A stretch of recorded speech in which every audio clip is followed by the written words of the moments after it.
All right, so we've covered quite a bit about the Hawksbill Creek. We've covered a bit about Wallace Grove. What about Jack Hayward? What can you tell us about him?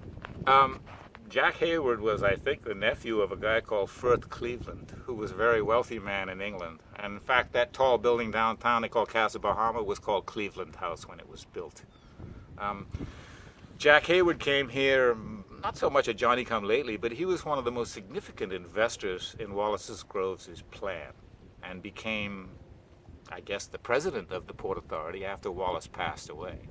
I went to school with Wallace Groves' son, adopted children, son and daughter, and I went to school with Ricky Hayward. I can't remember if he had a sister. I think he did, but we all went to school at the Freeport School. In those days, there was like only 300 people in Freeport. You know, it's where the St. Paul's is now. It was only one building.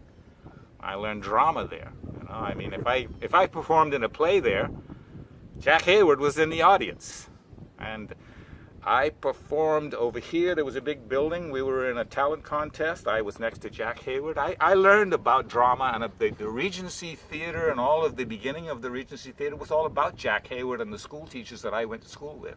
Mm-hmm. A lady called Judy Glaza, Mrs. McConville. I think their names are up in plaques down there, who had anything to do with it. Okay, you think that the Port Authority has done a good job so far? And let me conclude by asking about the Port Authority. Do you think the Port Authority is still relevant? Absolutely, yes, I do. They did a good job. I think they did a very good job. I think they made some mistakes, but then again, I've watched... Let's talk about those mistakes. Okay, well, environmentally speaking, I think they did some serious damage to Freeport's marine world. Mm-hmm. I think that they could repair those pretty easily by opening these creeks up properly and putting bridges all the way up and down Grand Bahama the way they ought to be. Mm-hmm. All right. I think that any marine research institute will come here and come to the same conclusion. You can't take a 90-mile long island, block every single access through it, and then expect for the mangroves to do their job on the other side, where these things can't get to them anymore. It's an impossibility. What a grouper larvae or a coral polyp has to do now is drift 45 miles down the coast of Grand Bahama and eventually get pulled onto the bank near West End by Sandy Key. Oh, by then, these things are only viable for so long, just like a dog having puppies. If you don't get them out in time, they die. If this larvae doesn't arrive at its location in time, it will not go through the process of becoming a creature and then returning in a circle of life just like everything else does. It won't get there. What we've done is changed this so much by blocking these creeks, especially the Hawksbill Creek. We really didn't give the fishermen a chance. Everybody thinks that we killed all the fish, but if you burn the bottom of the candle at the other end, all right, that means no more production. So let's talk about blocking the bridges. You don't think they could have designed it different, like put some holes or pipes to the bottom? On numerous conversations over the last 35 or 40 years, I've been told there was pipes put in on this road. But I was here. There was never any pipes on this road. I'll tell you where there was one. Bahamas developers who happened to have a separate entity, Queens Cove, from the Port Authority, it was ever a little bit separate. It was a slightly different investment, okay? They had a road that led in here. I don't know if you know, but out there's a gate east of the Fiction Hole gas station, okay? There's a gate, an abandoned gate. It used to lead into Queens Cove. Mm-hmm. The road you came in wasn't there. This was an island. So they had a road across up here it's about a mile away. On the way out, mm-hmm. They had a 5-foot pipe through the road. It was big enough for me to go through in my dinghy boat.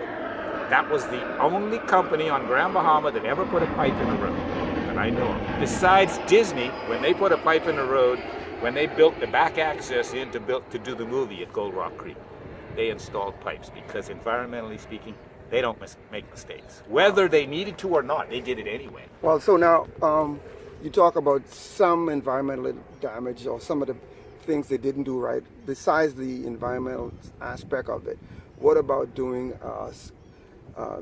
this is so-called the industrial island. What do you think they did in order to cause, do you think this pollution that was dumped in here in the Hawksbill Creek had anything to do with the high rate of cancer? because I listened what I saw in my investigation. They were digging out an aggregate, Yeah. and then all of a sudden they hit, and the aggregate is nice and pure white, and they hit a vein where everything is coming out black like tar. Okay. And what they've done, they've hit it, and what they've done, they took it and put it to the side, and they covered it with aggregate. So why do you think the cancer rate is so high? Well, I mean, look, who knows what they have over here at the power company or Syntex, which is only hundreds of yards away, and what kind of effluent they were dumping into the creek. I happen to know that the water that comes from the power company is thermally polluted. That's about it. It's warmer because it's been used to cool their machines. But their thermally cooling canal, I don't know whether Syntex had a pipe going in there. You know, look, in a place like this, could they have hidden this? Absolutely, they could. Bottom line is, do you know of a waste plant or waste a company that deal with waste of chemical companies like Syntex, like Guy Bougadas, like Borco? Yeah. Where do they get rid of their waste? There is waste from making plastic. There's waste from all sorts of stuff. Yes. Look, do you want me to be perfectly frank with you? Yes. I worked at Borco, and I was in the ship's husbandry. I worked at EMM. I was cleaning ships that were 1,200 feet long. All right? I was seeing that the sound these ships make is definitely significant to the marine environment. That's just when they're at idle, okay?